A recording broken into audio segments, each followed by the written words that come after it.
Bueno, después de este festival de datos, que, bueno, deciros que hemos dejado ahí unas tablas en la entrada para el que se quiera apuntar. Os avisaremos, os remitiremos las ponencias. El estudio de pobreza, bueno, pues estamos de retoques finales. Os avisaremos también, el que quiera, os avisaremos cuando se vaya a colgar completo, para que podáis salsear a gusto. Pues porque realmente, dependiendo de qué quiera uno destacar, pues te acoges a unas tablas o te acoges a otras. No es un tema tampoco nada plano y yo creo que caben muchísimas maneras de interpretar los resultados. Estamos en esta mesa un intento de representación de, bueno, como veis ha habido un trabajo en el que se ha encuestado a diversos agentes.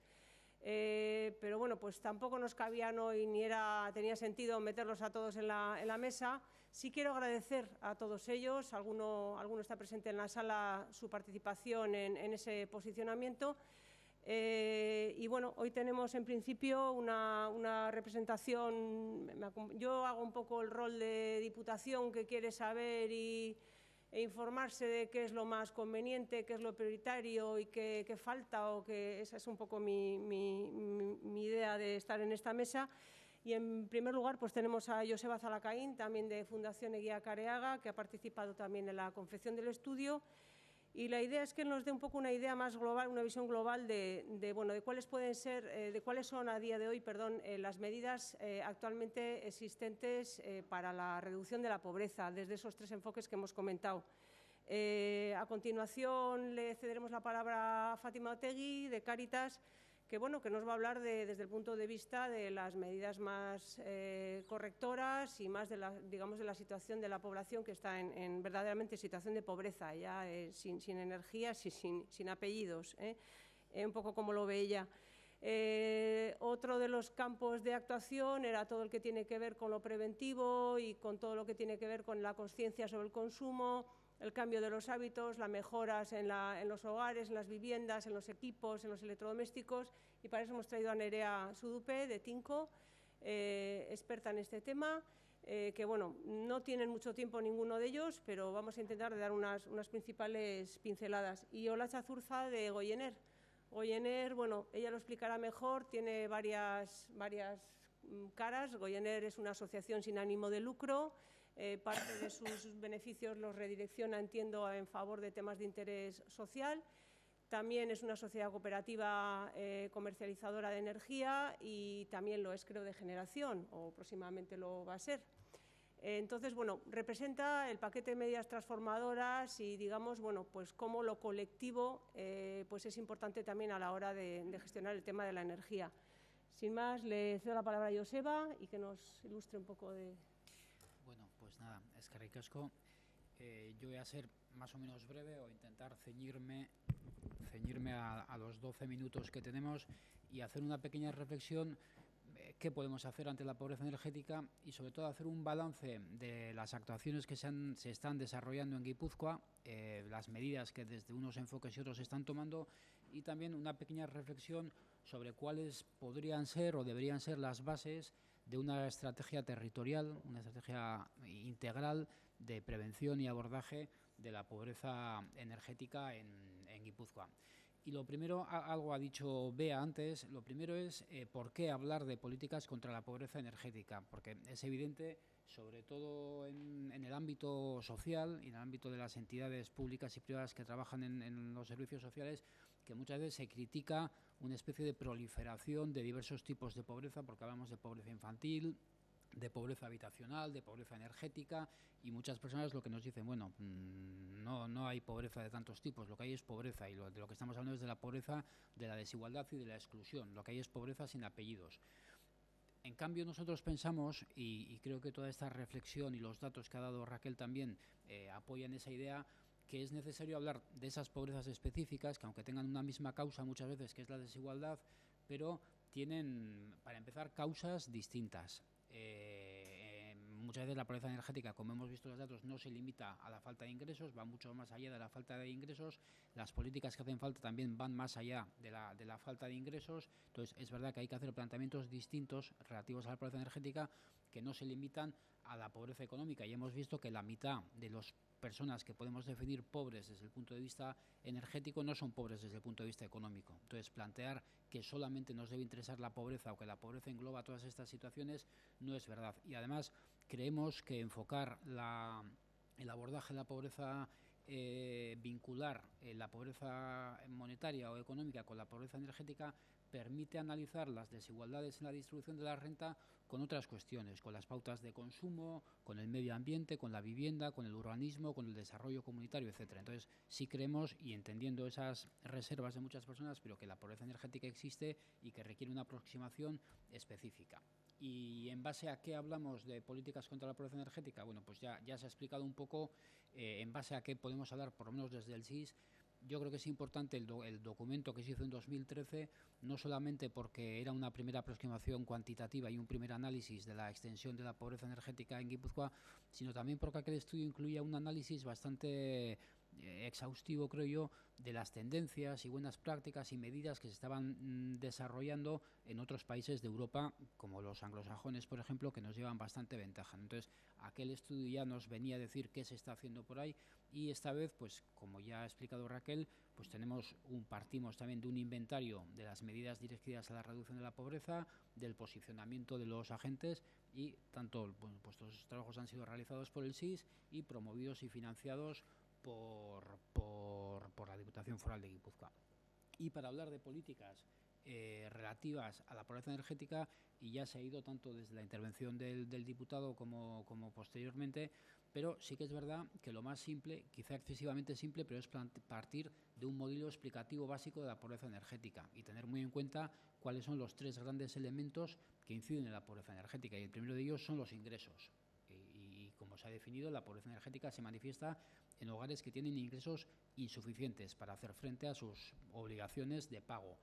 Pero la falta o la reducción de los ingresos puede ser el detonante, pero nunca es la única causa. Entonces, tenemos que tener en cuenta los ingresos de las familias. Hemos visto que las familias, el quintil, el decil más bajo, las familias con menos ingresos, gastan casi lo mismo que las demás y tienen mucho más riesgo de estar en pobreza energética, pero desde luego los ingresos no explican el 100% del fenómeno. Lo explican también y sobre todo los precios y las tarifas, y a plantear medidas contra la pobreza energética que se centren en los ingresos pero no se centren en los precios y las tarifas no tiene ningún sentido.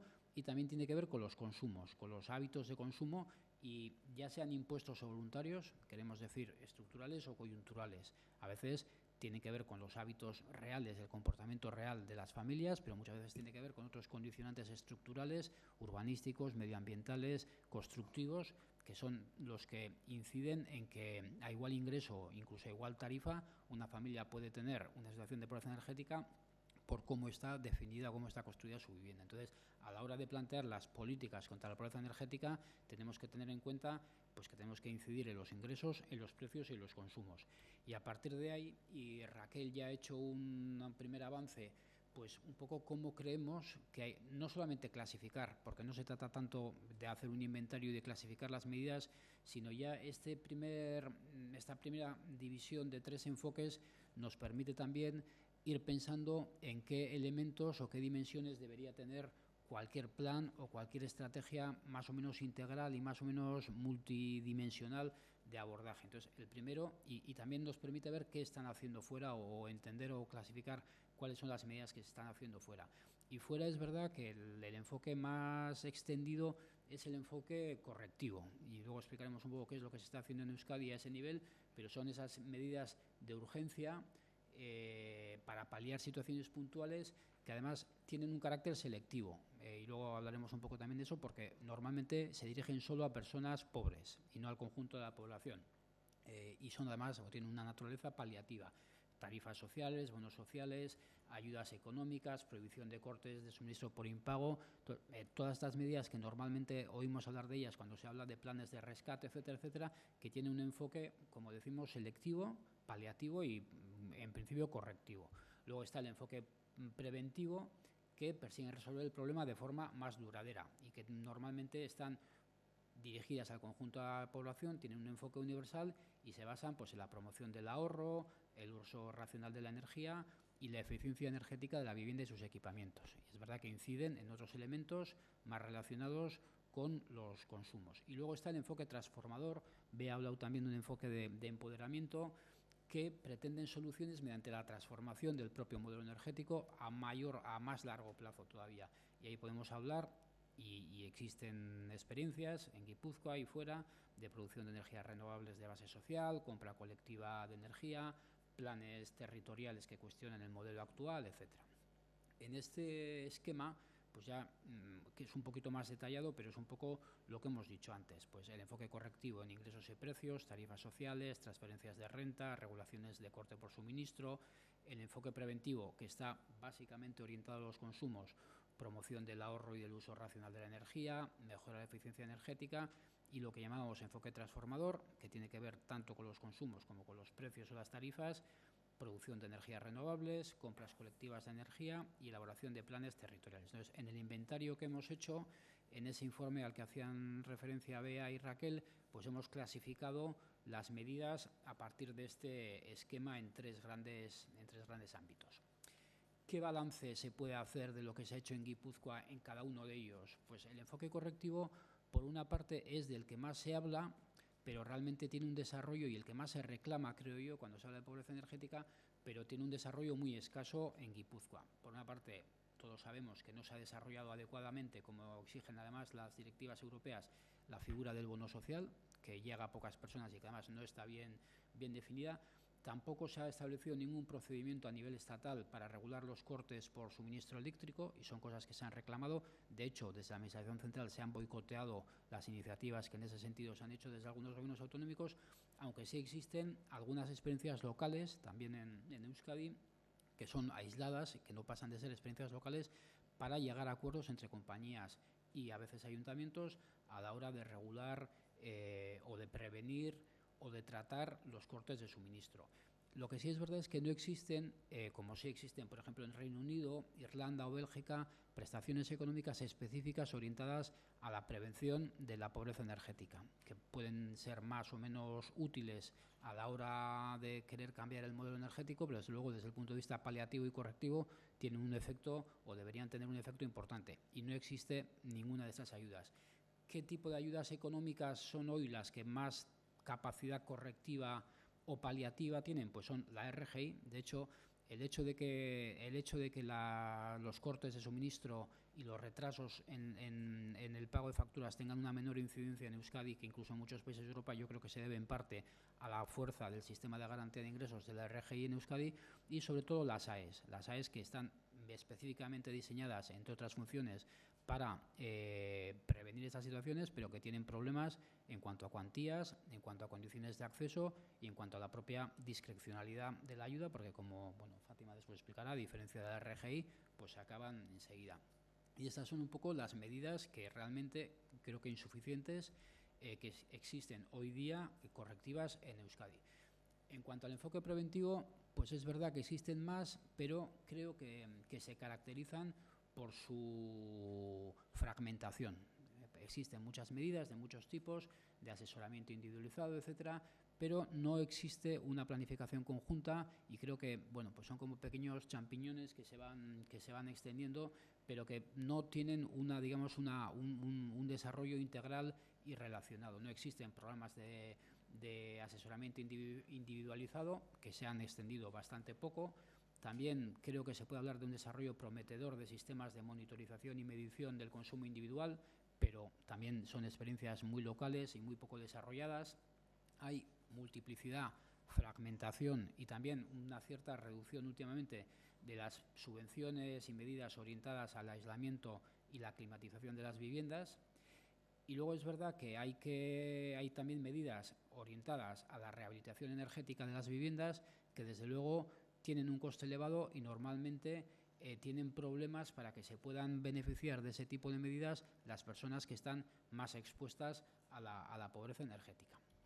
Y desde el punto de vista del enfoque transformador, pues creo que la valoración es la misma. Hay muchas iniciativas interesantes de ámbito local, pero su desarrollo creo que es todavía insuficiente para que puedan tener un impacto real en las situaciones de pobreza energética. Si la pobreza energética puede tender al alza o a la baja en Euskadi, desde luego no es todavía, o de momento al menos, por la extensión de las medidas de generación de energía, de compras colectivas de energía, etcétera, que puedan estar desarrollándose en Euskadi. Entonces, como horizonte pueden tener sentido, pero de momento su extensión es muy pequeña como para poder tener un impacto real en muchas personas, en la pobreza energética de muchas personas. Cuando hemos hablado con los agentes, y ya voy terminando, cuando hemos hablado con los agentes, ¿cuál es un poco la visión o la sensación que se capta? Bueno, la primera es una coincidencia importante pues a la hora de identificar las causas, las consecuencias y los colectivos más afectados. O sea, no se puede pensar que con los grupos con los que hemos hablado haya discrepancias o formas distintas de entender la pobreza energética, ni sus causas ni sus consecuencias. Y también hay una valoración general de fragmentación y dispersión de las distintas medidas que se están tomando y además una constatación, yo creo que generalizada, de dejación de responsabilidades de la Administración central en este ámbito. Y hay un problema, creo, evidente a la hora de plantear, y luego al final hablaré de ello, pero a la hora de plantear cualquier estrategia integral de actuación en este campo, en que muchas o algunas de las principales medidas, sobre todo correctoras, están en manos de la Administración central. Hay también, o se destaca, la importancia de la sensibilización y la concienciación y una preocupación bastante general también por las dificultades para hacer llegar la información sobre, por ejemplo, sobre hábitos de consumo, etcétera, al conjunto de la población.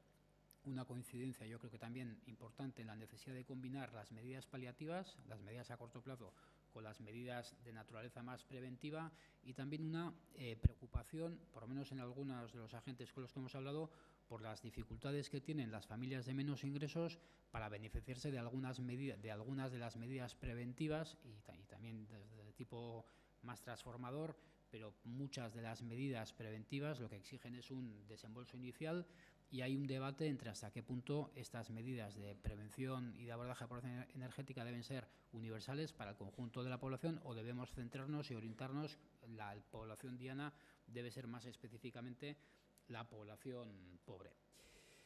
Y por terminar, y a partir de todos los trabajos que hemos hecho, ¿qué cosas se pueden decir en relación a una estrategia territorial de prevención de la pobreza energética en Guipúzcoa? ¿Cuáles podrían ser las bases? Hombre, la primera, la principal, y la que a veces se olvida, aunque sea evidente, es la necesidad de que sea una estrategia multidimensional, que desde luego apueste por los aspectos preventivos, digamos, a medio y corto plazo, reducir las tarifas, racionalizar los hábitos de consumo, mejorar la eficiencia energética, debe ser el objetivo principal. Pero eso no quiere decir, y en cierta parte es contradictorio, que también una estrategia de este tipo debe basarse en dos elementos. El primero es el derecho de toda la ciudadanía a los suministros básicos, y que esa es la prioridad. El primer elemento debe ser el más urgente y el prioritario, el paliativo. Toda la ciudadanía debería tener derecho a poder pagar unos suministros básicos, por lo menos de luz, gas y agua. Y al mismo tiempo, y como horizonte, la generación de un modelo energético más sostenible. Entonces, entre esa prioridad y esa urgencia y ese horizonte es un poco donde debería moverse este plan. Este plan o cualquier estrategia integral que cualquier institución, bien sea la Diputación, bien sean otras instancias, quieran desarrollar como en el ámbito de la pobreza energética. También debe ser una estrategia universal, orientada a toda la población, pero muy especialmente orientada a las personas y a los territorios con mayor vulnerabilidad. Creemos también, y hay bastantes investigaciones que lo dejan bastante claro, que tiene que ser una estrategia que apueste por la capacidad del sector de la rehabilitación energética como motor de generación de empleo. Porque muchas veces nos olvidamos, también en el ámbito de las políticas sociales, que muchas de los planes o de las medidas que necesitamos generan empleo y además generan empleo de calidad. Y por último, creemos que debe ser también una estrategia que vincule el desarrollo económico local, el desarrollo urbanístico con el desarrollo comunitario de los barrios y de las ciudades. Creemos que la pobreza energética, en la medida que vincula a cuestiones como el medio ambiente, el urbanismo, la vivienda, el consumo, la pobreza y la desigualdad, creemos que es un elemento que perfectamente podría integrar a sectores, el sector de los servicios sociales, por decirlo de alguna manera, y el sector del medio ambiente y de la energía, que muchas veces están desvinculados o desarticulados y que se podrían vincular a través de estrategias territoriales de desarrollo comunitario que podrían incidir en todas estas cuestiones. Y nada más. Creo que me ha tenido estrictamente al tiempo. Sí, muy formal, para todo lo que había que decir además. Bueno, después de Joseba le damos paso a Fátima, que nos va a contar un poco qué se hace desde Cáritas por la pobreza en general. Y bueno, aunque sí que es verdad que yo cuando leía el documento de posicionamiento de los actores, cuando he leído realmente los comentarios de la gente que trabaja en el mundo de lo social, pues creo que he podido ver también que este mundo ya está con sus propias carencias en cuanto a que no da abasto, ¿no? Y esto pues no deja de ser una delicatessen dentro del conjunto de lo que ellos tienen que abordar. Y bueno, Fátima nos comenta un poco lo que están haciendo ellos.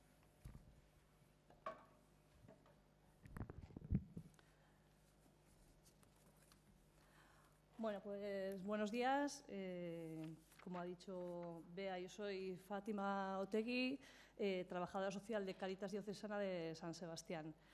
Bueno, nosotros vamos a hablar de la pobreza energética, pero bueno, teniendo en cuenta que para nosotros sí que la consideramos dentro de toda una pobreza. No es un hecho aislado la pobreza energética, sino que está dentro de la pobreza en general. Cáritas es una entidad que actúa en todo el territorio guipuzcoano, acogiendo y atendiendo a personas o familias en situaciones de necesidad. Atendemos a personas o familias de diferentes perfiles, pero para centrarnos un poco en el tema de la pobreza energética los englobamos en dos perfiles mayoritarios, ¿vale? Uno de los perfiles sería el perfil de familias monoparentales, cuya cabeza de familia es mujer y que tiene cargas familiares.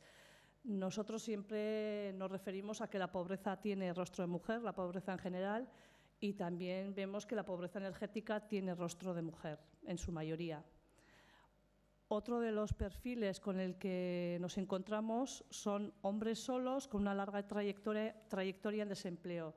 Son gente que ya lleva muchísimos años apuntados en las listas del paro y que siguen un poco todo el proceso de las ayudas de desempleo, los subsidios, pero que llega un momento en el que agotan todas las prestaciones. En general son hogares con niveles de ingresos bajos y que a la vez son perceptores de prestaciones sociales y que están en un gran riesgo de exclusión social. Bueno, cuando se hablaba aquí de los estudios, se hablaba de la población en general de Guipúzcoa. Nosotros nos centramos sobre todo en una población muy concreta, en la población en la que está en un riesgo de exclusión o que ya está en la exclusión social.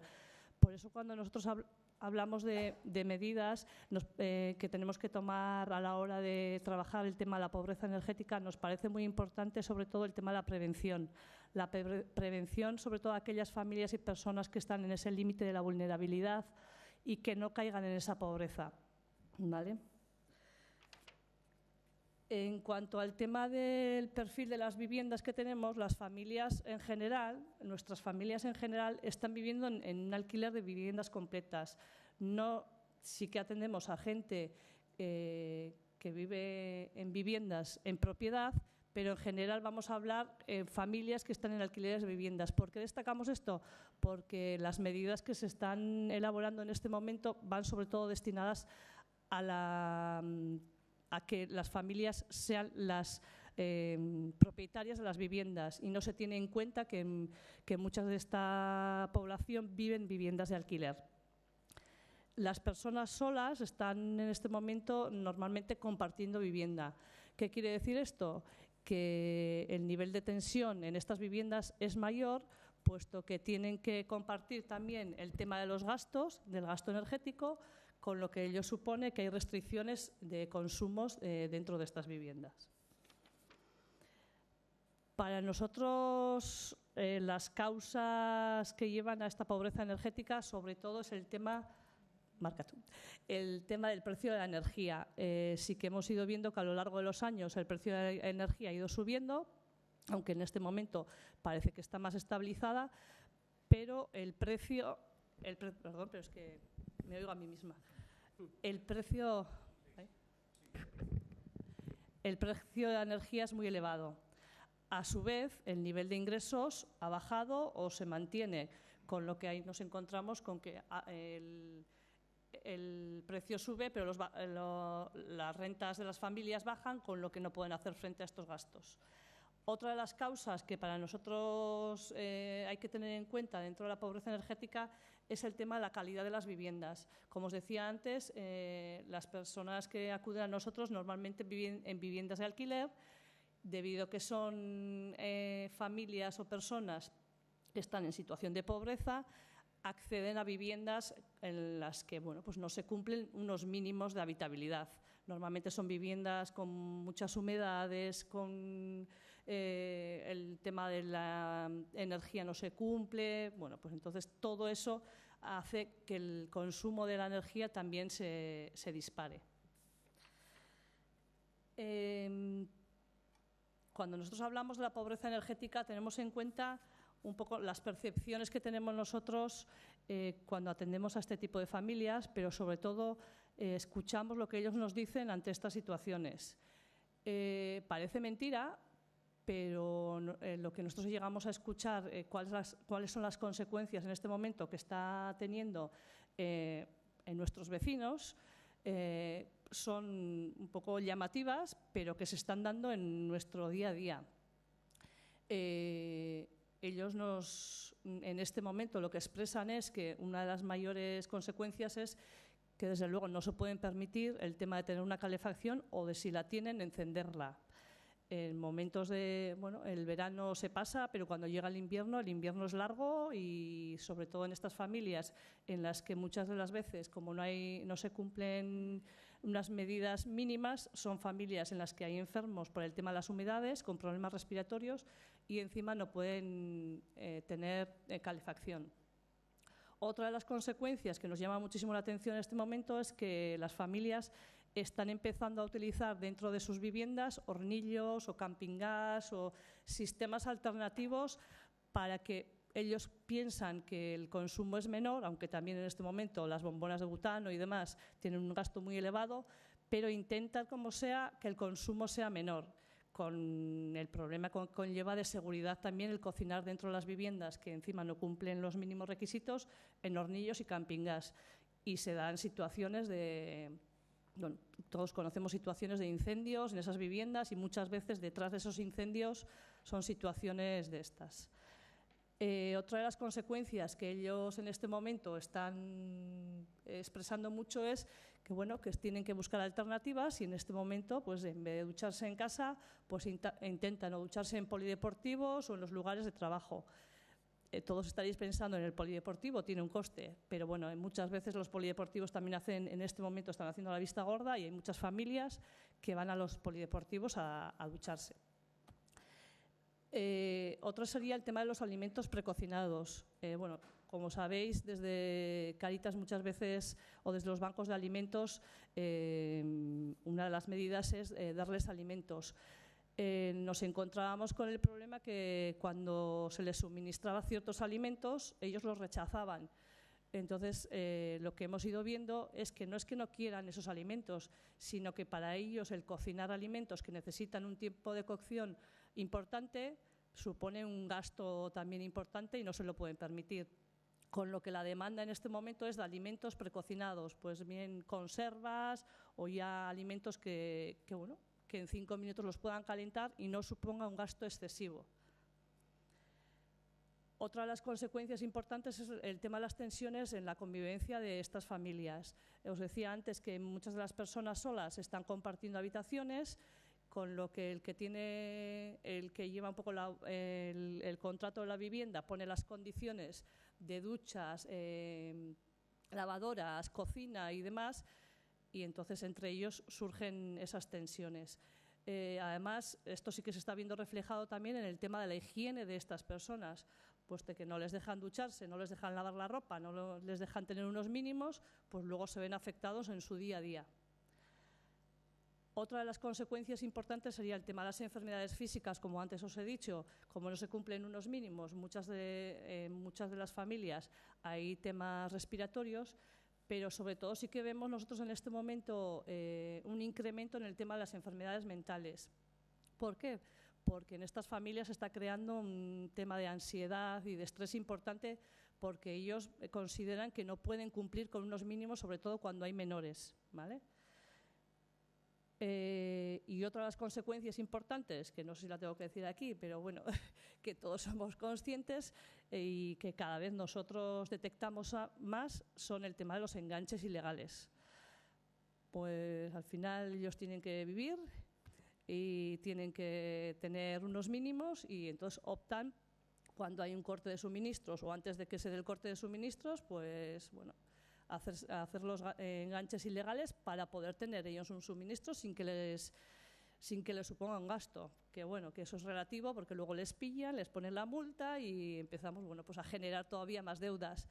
Pero sí que hay muchas familias, más de las que pensamos, y seguro que casi todos tenemos algún vecino, aunque no lo sepamos, que tenemos con un enganche ilegal. Las medidas que en este momento existen y que nosotros desde luego tenemos en cuenta es el tema de los bonos sociales, como antes decía Joseba. Lo que pasa es que bueno, los bonos sociales tampoco están dando respuesta a este problema. ¿Por qué? Pues porque hay que reunir una serie de condiciones que desde luego en nuestros perfiles no se cumplen. Uno de los requisitos sería el tema de que el contrato de la energía esté a nombre del que va a recibir la ayuda. Al estar como arrendadores, muchas de las veces no coincide, entonces ya no pueden optar al bono social. Otro de los temas es que además está limitado el tema del consumo, de los kilovatios, de la potencia. Claro, tampoco son ellos los que deciden en sus contratos qué potencia deben de tener, sino que coincide el dueño de la vivienda. Con lo que en este momento los bonos sociales no están dando respuesta. Además, los bonos sociales muchas veces son cantidades que se establecen mensualmente, pero que tampoco muchas veces son reales. Sí que ponen pues cantidades muy pequeñas y que pueden ir pagando mensualmente, pero luego llega a final de año y cuando la empresa suministradora hace los números, pues bueno, pues la familia de unas cantidades importantes que ya a eso no puede hacer frente. Otra de las medidas que existen son los temas de la rehabilitación de viviendas con criterios de eficiencia energética. Tampoco nuestra población entra dentro de esos planes porque en su mayoría no son propietarios de las viviendas. Además, aunque sean propietarios de las viviendas, como son familias con bajos ingresos, tampoco pueden acceder porque, bueno, pues aunque haya unas subvenciones, la parte que queda tampoco la pueden hacer, entonces quedan fuera.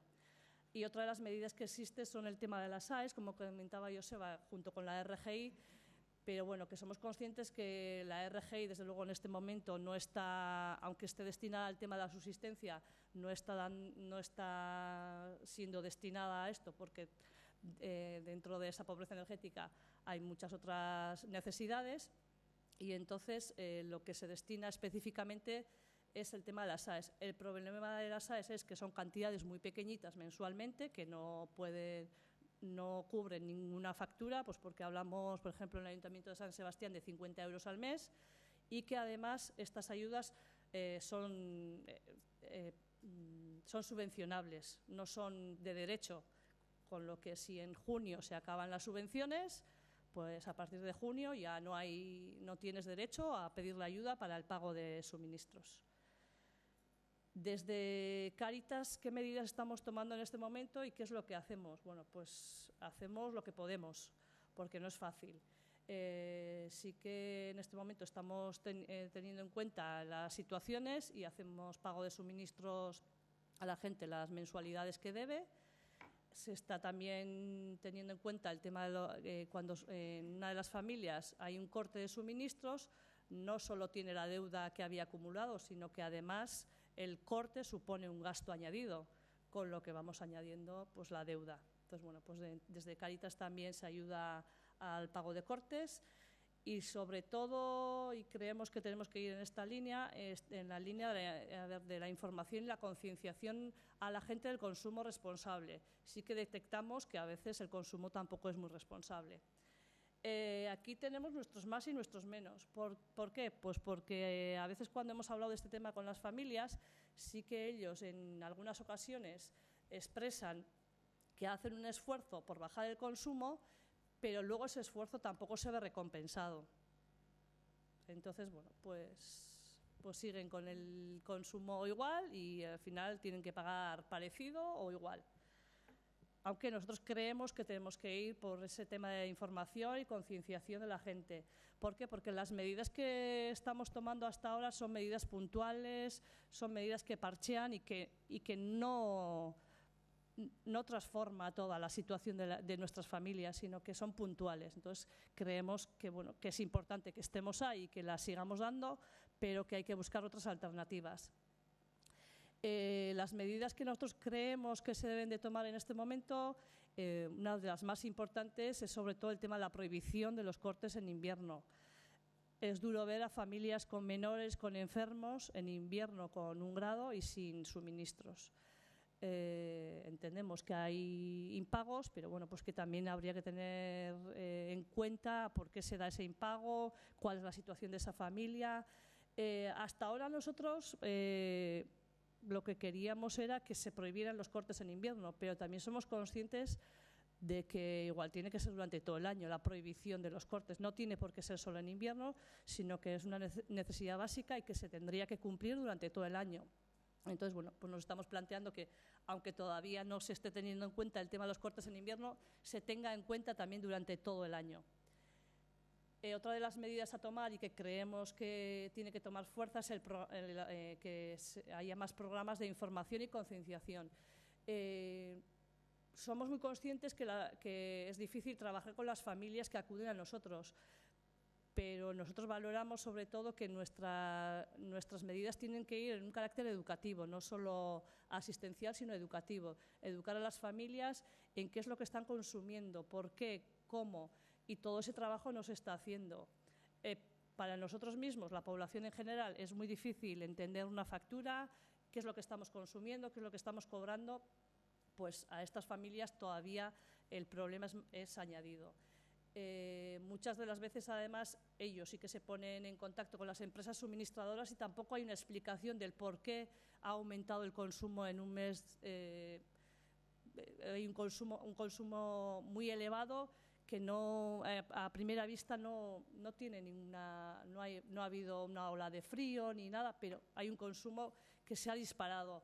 Ellos llaman para pedir información y tampoco se les explica nada, sino que bueno, se deja caer la piedra en su tejado y es problema de ellos. Perdón. El tema de las revisiones gratuitas también va un poco en esa línea, que bueno, pues muchas veces desde las empresas suministradoras se les dice, bueno, pues el problema es de la vivienda, y entonces hacer una revisión y luego nos llamáis con lo que detectéis. Claro, eso que supone también un gasto para esas familias y no pueden acceder a ello. Y otra de las medidas a tomar sería el tema de los bonos sociales, pero sobre todo destinada a los grupos de mayor riesgo. Bueno, y esto sería un poquito lo que nosotros detectamos de nuestras acogidas. Es algo muy simple, no es ningún estudio ni nada elaborado, pero lo que estamos detectando en este momento y que nos preocupa, que nos empieza a preocupar considerablemente. No, pues muy interesante, la verdad, ¿eh? Yo creo que ha quedado claro que la energía es un bien básico en todo el desgrane que has hecho de la problemática. Bueno, a ver cómo lo hacemos, porque vamos un poco alcanzadas de tiempo, pero vamos, tampoco sin agobios. Y siendo justa con ellas también.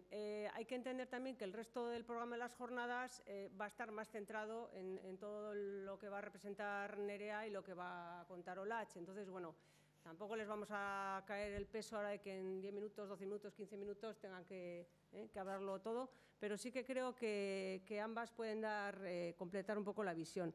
En cuanto a Nerea Sudupe, bueno, yo básicamente lo que le he pedido era, claro, las medidas que teóricamente los estudios de pobreza o cuando hemos hecho los benchmarking por otros países están mejor consideradas, que son las preventivas en cuanto a que trabajan más a medio o largo plazo, ¿no? Unas son de cajón, y tienen que ver con con la conciencia sobre el consumo y el ahorro y el cambio de los hábitos más normales, que a veces cuesta esa conciencia. Aunque luego, tal cual está organizada la factura energética, como ha dicho Fátima, no hay recompensa, o no hay excesiva recompensa. Debería haber una mayor relación, desde luego, con el consumo, con lo que se cobra. Otras medidas ya tienen su coste, y es otro paquete también lo que es todo el tema de rehabilitación. Y el tercero, bueno, pues que son todo lo que es el desarrollo de las renovables en base a generación distribuida para autoconsumo, pues están ahora mismo entorpecidas por la propia legislación estatal. Y ya le dejo a Nerea un poco con su planteamiento. Sí, bueno, después de escuchar a Fátima, pues parece que no ha lugar a comentar ciertas cosas, pero yo creo que el enfoque preventivo a medio y largo plazo pues es algo a no olvidar, aunque ahora mismo pues habrá acciones más en corto que ayuden más a ese tipo de familias, ¿no? O sea, lo que está claro es que el parque edificado en Euskadi es muy antiguo, uno de los más antiguos de Europa, y que prácticamente el 60% de las viviendas no tienen ningún tipo de aislamiento, están construidas antes del 79. Entonces, el parque es antiguo y se da la circunstancia que incluso pues, los sistemas de generación de calor, tanto de calefacción como de ACS, pues están o no existen, o si existen, pues son realmente ineficaces. La pobreza energética, yo creo que a veces, o sea, no es siempre, pero se generaliza por barrios también. O sea, donde están las peores viviendas coincide que son donde viven la gente que tiene menos recursos. Entonces, por ese lado, yo creo que a nivel de buscar soluciones, existen evidentemente soluciones a corto plazo, pero no son más que parcheos. O sea, lo que es evidente es que, por ejemplo, se pueden tomar medidas como, si no tengo aislamiento, poner alguna lámina reflexiva detrás del radiador para no perder ese calor, poner burletes en ventanas para que haya menos infiltraciones y se pierda menos energía. Pero aquí hay un problema, y es, por un lado, y es lo que estoy viendo, se dan muchas veces actuaciones muy puntuales, cambios de ventana, etcétera, etcétera. Y cada vez estamos viendo más patologías derivadas de esas actuaciones puntuales. Lo que puede ser negativo para energía, es decir, pérdidas por infiltraciones en ventanas, etcétera, etcétera, no es malo de cara a la salubridad en cuanto a la calidad del aire. El problema es que lo que nos está transmitiendo la sociedad es bueno, cambio de carpinterías, buenísimo, pues igual no.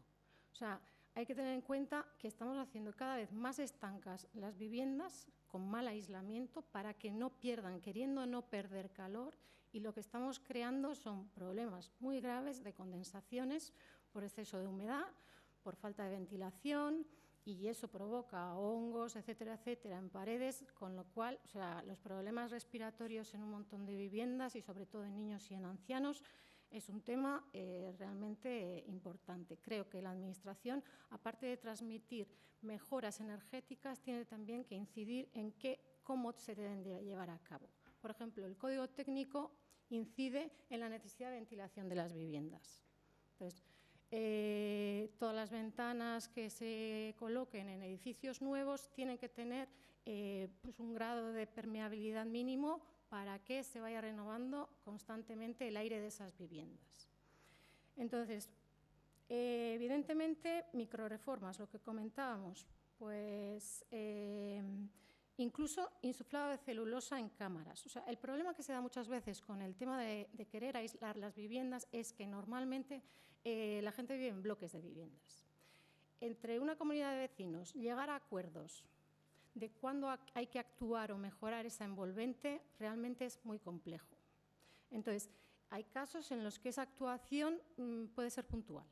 O sea, un vecino por sí solo, porque no va a afectar a la fachada, puede optar por un insuflado de celulosa en su cámara que le va a ayudar a corto a que esas paredes, porque realmente tenemos que tener en cuenta que por más que intentemos calentar el aire de una vivienda, si las paredes están frías, la sensación de disconfort es enorme.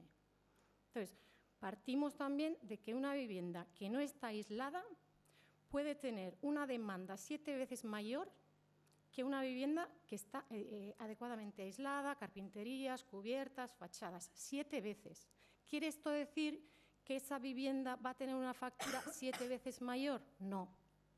Esa vivienda, por más que consuma, que nunca llegará a poder consumir 7 veces más, quiere decir que nunca llegará a tener una situación de confort. Entonces, partiendo de esa problemática, evidentemente, la situación ideal sería una actuación, digamos, integral, en la que estamos actuando sobre la envolvente, fachada, la estamos aislando, estamos colocando ventanas que permiten que entre algo de aire, estamos hablando de que cambiamos instalaciones ineficaces, individuales muchas veces, por sistemas centralizados de muy buen rendimiento, que encima podemos integrar energías renovables a esos sistemas, pero claro, hablando con lo que se estaba hablando en la mesa, parece que es ciencia ficción. Hay que tener también en cuenta que yo creo que no solo es el enfoque a nivel de energía. O sea, la actuación, yo entiendo que la integral sería actuar sobre la eficiencia energética de la vivienda, sobre la accesibilidad, porque la accesibilidad, aunque no tenga tanto que ver con la energía, sí tiene que ver con que sea una vivienda digna, y la actuación en el entorno. ¿Por qué? Porque entiendo que a largo plazo hay que hacer que esos barrios se regeneren socialmente. O sea, que la gente que viva ahí pueda tener, pues, lo que veis aquí, ¿no? O sea, al final cambia totalmente. O sea, sube la autoestima del barrio, sube la empatía entre vecinos, mejora totalmente la calidad del barrio, la gente joven vuelve, se crea actividad. Pensemos también que la rehabilitación a gran escala es un generador de empleo de calidad.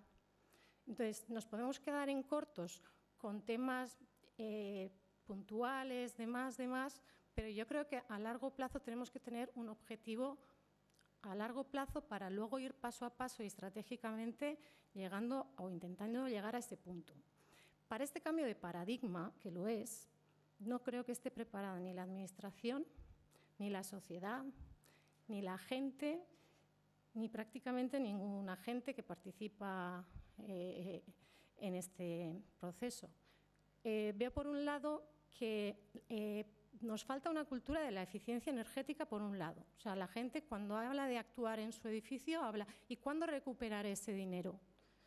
No tiene en cuenta ni el tema de reducción de consumo energético, ni calidad de vida, etcétera, etcétera. Pero es que tampoco tenemos la mentalidad de que tenemos el deber de conservación de los edificios. O sea, un propietario tiene un deber de conservar ese edificio.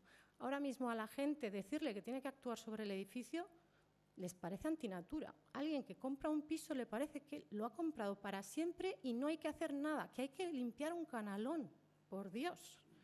Entonces, hablarles de que su edificio, el conservarlo, quiere decir que a lo largo de los años, décadas, va a hacer falta adecuarse pues, a que pueda tener un aparato elevador para garantizar la accesibilidad, a que esa envolvente tiene que actuarse sobre ella para reducir los sistemas. Luego está el tema de las comunidades de vecinos. A la gente aquí tener su caldera, mi casa, lo que pasa en mi casa, este anuncio de IKEA hizo mucho daño, ¿no? Que parece que es como tu territorio en el que ya nadie entra. Claro, actuar con un poco más de ambición suele ser difícil porque ya te empiezan a decir y va a pasar un tubo por mi casa y va... Hay que cambiar de planteamiento porque si queremos realmente actuar y reducir los consumos de manera importante, no podemos tener la misma mentalidad que tenemos hasta ahora. Entonces, la tradición constructiva y urbanística aquí, pues ha sido la que es actuar sobre crear nueva ciudad, pero evidentemente ni vamos a tener a corto plazo mucho más población como para que eso suceda y en lo que realmente vamos a tener que actuar es en el parque edificado. Complicado, muy complicado. Los bancos no quieren financiar, les parece muy complicado. ¿Cómo lo avalan? ¿Quién lo avala? Existen numerosos problemas. Ya os digo que en todos los sectores, incluso la administración, yo creo que necesita que sea más transversal. Entre departamento y departamento unos lo fomentan, los otros parece que no tal. Entonces, por otro lado, sí veo, y lo comentaba Fátima, que se da más porcentaje de pobreza energética en viviendas alquiladas. Bueno, ya desde el 2013 apareció la certificación energética de las viviendas, que es obligatoria cada vez que hay que vender o alquilar una vivienda, y eso se ha quedado ahí. Saques la letra que saques, puedes tener una G, puedes tener la que quieras, que no va más. Yo entiendo que desde la Administración tendrían que empezar a limitar a que las ventas alquileres no se produzcan con letras inferiores a la que se determine, para que los propios propietarios, y más cabe, si quieren sacar una rentabilidad de esas viviendas, pues hagan las mejoras que sean correspondientes para que esa vivienda sea por lo menos mínimamente digna, para que alguien habite allí y sepa que el consumo energético va a ser razonable. Entonces, a nivel de hábitos, pues lo mismo. Yo creo que tenemos que, primero, tema facturación. No sé hasta qué punto la gente lo entiende o no, pero vamos, algo básico es que el otro día me lo comentaba una persona. Estoy intentando ahorrar y pongo la lavadora tal a las 10. ¿Ah, sí? Pues tienes una tarifa de discriminación horaria. No, ¿y eso qué es? Entonces, claro, veo que lo que hay es una falta de información bastante amplia y que algo habría que hacer a ese respecto. No sé si no llegamos, no comunicamos, no lo sé. Entonces, tema de tarifación. Intentar pues, trasladar todos los consumos que se puedan a tarifa valle para que reduzca bastante el consumo. Temas de radiadores. Los radiadores no hay que taparlos. Da igual si son feos o bonitos, los radiadores no se tapan. Pero ni siquiera con la cortina, porque la mayor parte de los radiadores de las viviendas están bajo ventana. Y es muy habitual que las cortinas lleguen hasta el suelo, con lo que se entorpece el efecto convectivo del radiador. Hay que purgar la instalación, tiene que estar equilibrada. El tema de temperatura de impulsión. En ACS no hace falta que esté a 80, para que luego con el monomando le demos con caudal de frío hasta que esté a la temperatura que queremos. O sea, bajémoslo. Las calderas tienen 2 ruedecitas. Entonces, es importante que busquemos el punto que para algunos será un poco más alto o no, pero puedes llegar a bajarlo a 46 grados y dejar el monomando quieto. O sea, lo dejas en caliente y no metes agua fría. Pasa lo mismo en calefacción, pero hay muchas veces pues, instalaciones antiguas que están calculadas con emisores no muy grandes, a 80 grados. Es un poco más complejo, pero se puede también. Temas de frigoríficos. Lo mismo, intentar pues, que la parte de atrás esté ventilada, que no meter alimentos calientes, no sé, lavavajillas, lavadoras, secadoras.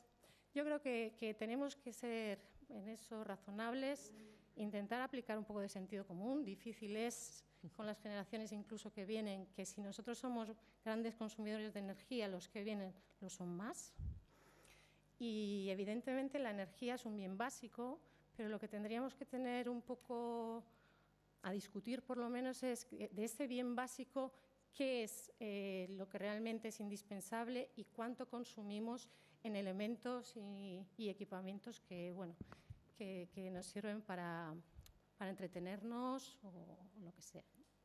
Ya está. Bueno, es que me estaba cortarle porque la verdad es que el baño de realidad y el repasito que nos has hecho me parece que ha estado muy bien.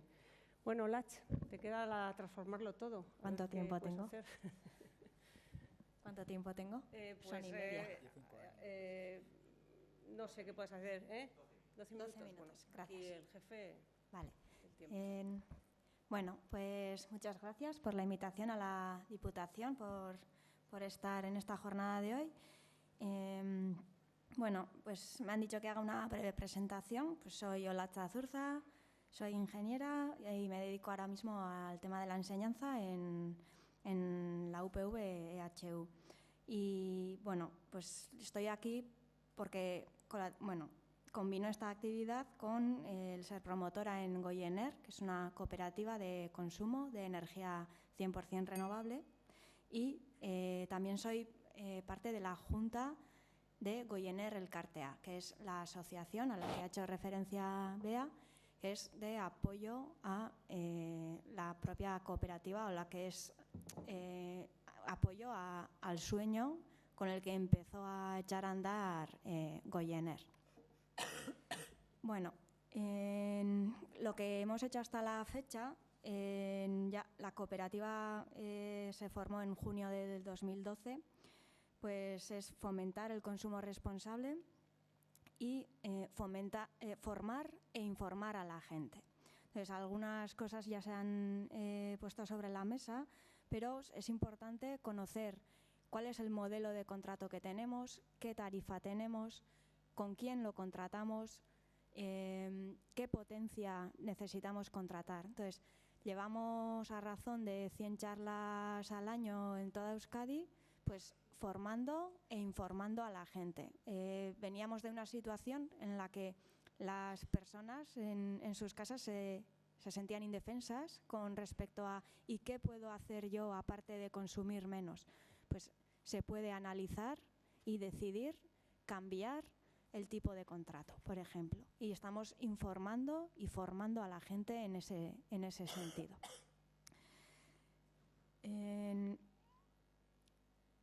Otra de las líneas que ha seguido siempre Goyener es la búsqueda de la democratización de la energía. Somos una cooperativa y esto quiere decir que cada socio tiene un voto en la asamblea. Claro, no nos juntamos todos los días y hay un consejo rector que es quien hace mayor seguimiento de la actividad, y el día a día pues lo lleva un consejo de dirección, grupos, taldes locales, temáticos, etcétera.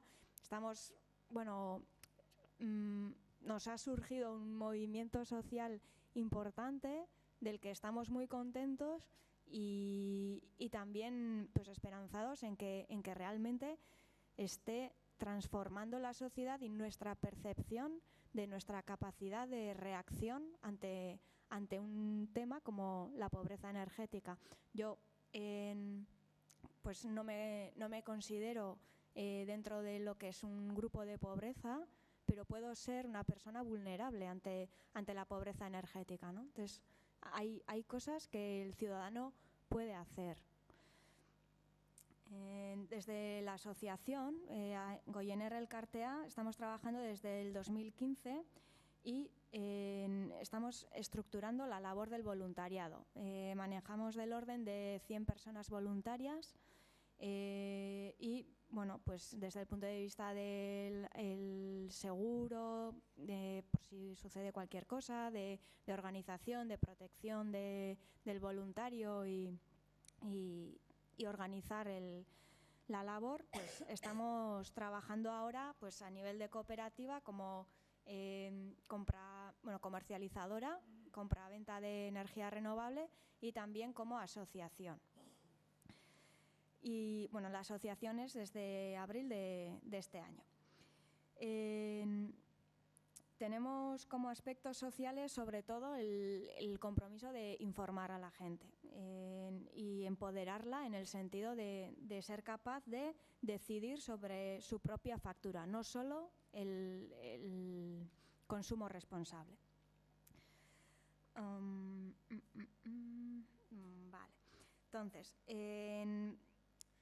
me han pedido valorar pues un poco la transformación que se está dando en Euskadi, ¿no? En ámbito de la energía y de la pobreza energética.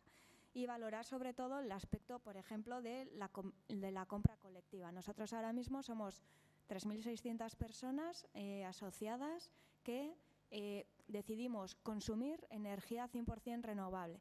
Eso implica que las empresas que se dedican a generación sepan que la demanda está aumentando. La demanda de energía renovable está aumentando y otros tipos de generación pues van reduciéndose. Entonces estamos empujando el mercado en ese sentido. Asimismo, la compra colectiva le da un protagonismo que hasta ahora no ha tenido al consumidor y se siente capaz de tomar decisiones al respecto y le insta de alguna manera a formarse, a informarse sobre qué puede hacer. En España hay en torno a 40.000 personas participando en una u otra cooperativa y a nivel europeo pues hay cientos de miles de personas. También somos defensores de lo que es la generación distribuida y eso implica que la generación y el consumo se den en lugares físicamente próximos. Esto reduce los gastos y las pérdidas en el transporte, pero sobre todo permite que haya generación que esté en manos de la ciudadanía. Es lo que buscamos con el empoderamiento desde el punto de vista de la producción también. De momento no hemos podido desarrollar una actividad en generación. Tenemos la intención firme de hacerlo, pero pues, la situación regulatoria no ha sido favorable en los últimos años. Buscamos una generación renovable que se basa en recursos comunes. No se basa en la extracción de unos minerales en manos de unos pocos y en su transporte o la compraventa a través de unos mercados internacionales, volátiles, etcétera.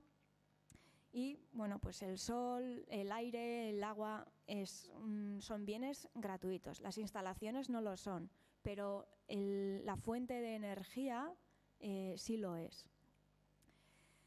Y también buscamos el tipo de generación denominada autoconsumo. Ahora mismo, el 9 de octubre, pues se ha editado el Real Decreto 900/2015 que regula este tipo de consumo. El autoconsumo quiere decir que yo puedo colocar en mi piso unas placas fotovoltaicas o un mini eólico y consumir en mi misma casa la energía que produzco.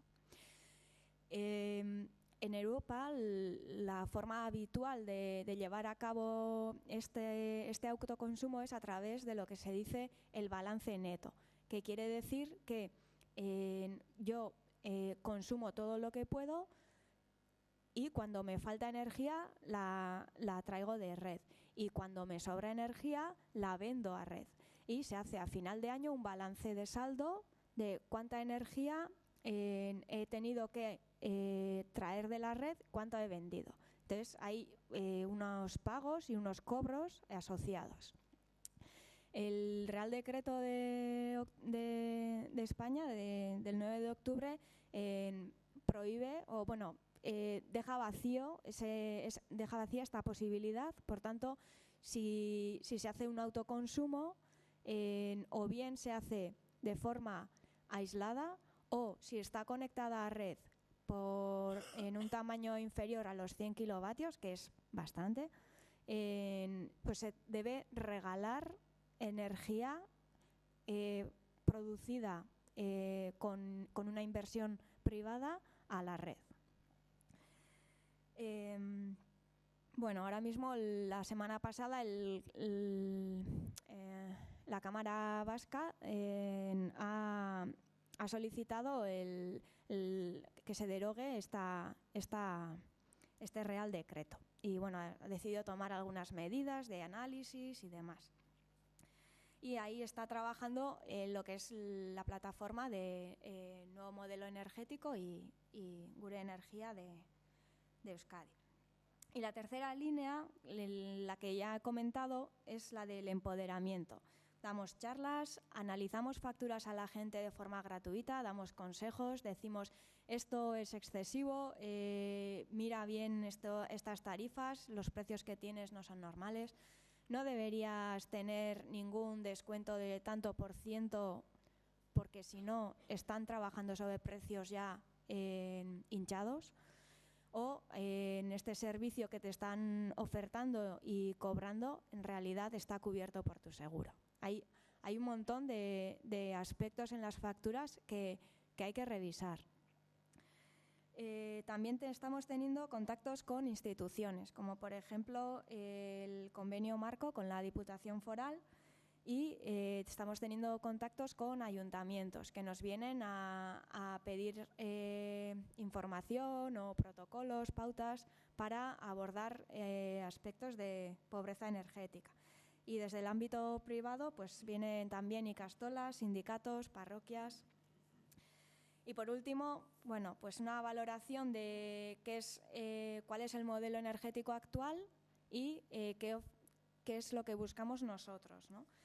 Actualmente tenemos un modelo basado en los combustibles fósiles, en una visión mercantil privada de lo que es el recurso de la energía. Nos basamos en recursos agotables y es un sistema totalmente centralizado. Y estamos dentro de un paradigma donde estamos considerando que el aumento del consumo energético implica desarrollo. Bueno, nosotros apostamos por cambiar las fuentes fósiles y agotables por las renovables, que no tendrán el efecto que están teniendo ahora mismo en el cambio climático y en nuestra salud, y que estarán menos sometidos a la volatilidad de los mercados y los materiales que se emplean. Defendemos lo que ha aportado la mesa en torno a que la energía es un bien básico y que debe ser colectivo bueno, pues en propiedad de producción, de consumo, etc. Y buscamos una solución mucho más distribuida que la actual. Y bueno, dejaría aquí el tema. Buen resumen. Bueno, pues nada. Quedamos en manos de Jokin. Zuten den ez dakit, bai. Orduan, utziko deu tarte txiki bat, pixka bat jan deu, honetarako galderatarako geneukan tartea, baina, bueno, nik uste, bueno, alde batetik esan behar dugu, eta bat etorriko zarete, lehenengo mahai inguru honek, listoia oso altu utzi duela ondoren etorriko direnetako, eta beraz eskerrak. Galderak orduan, si el planteamiento puede ser breve para las preguntas, pues lo agradeceremos todos porque dará tiempo para algunas preguntas más. Por favor, soliciten el micrófono al... Bai.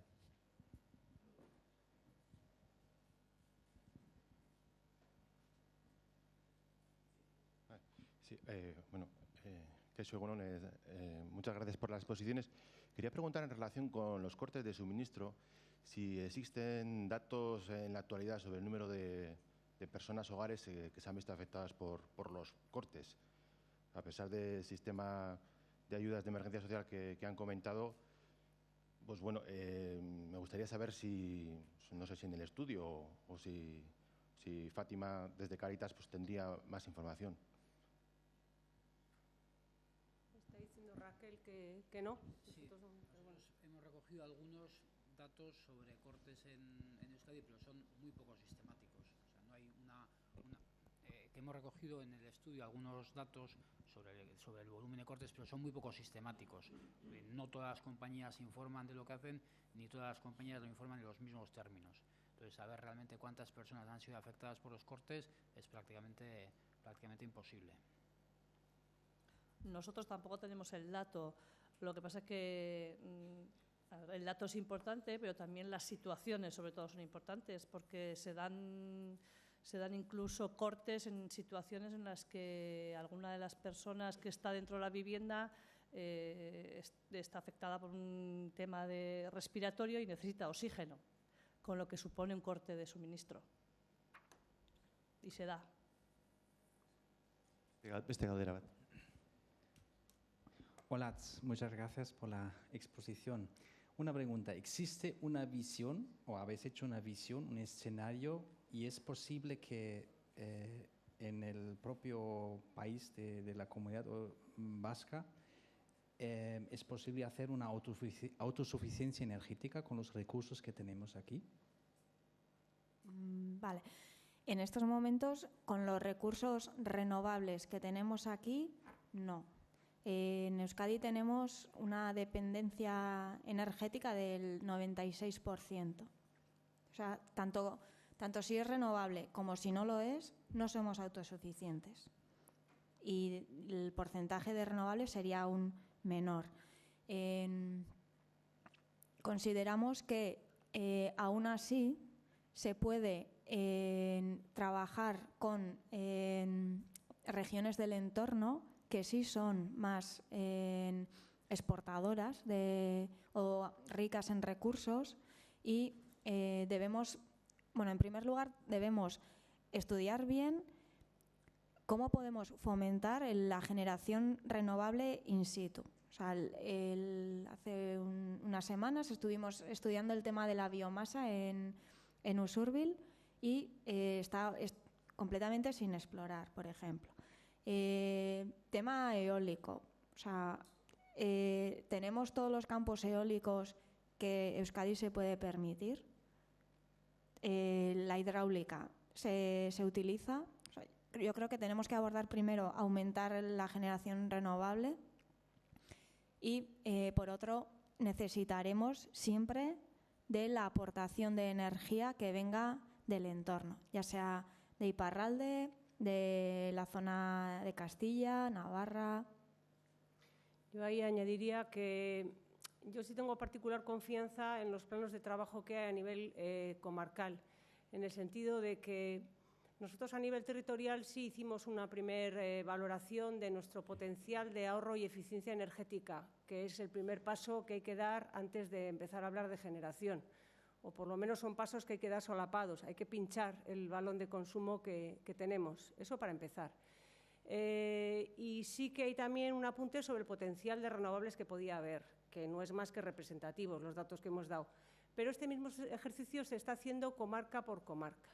Y la bajada de escala es muy buena para poder hablar con bastante más concreción sobre qué posibilidades reales tenemos de ahorrar y de ser eficientes. Y ese es el discurso que hay actualmente en algunas comarcas de Guipúzcoa. Analizar un poco la capacidad de reducción de la dependencia y de cuánto de autosuficientes podemos ser.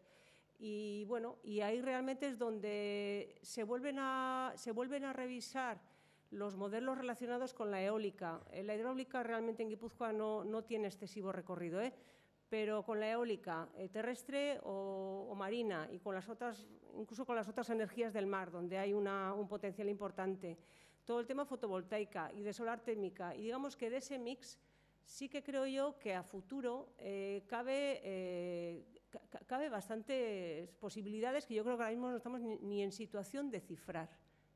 Entonces, bueno, yo entiendo que ahora mismo no tenemos una respuesta, pero los pasos que hay que ir dando yo creo que están claros.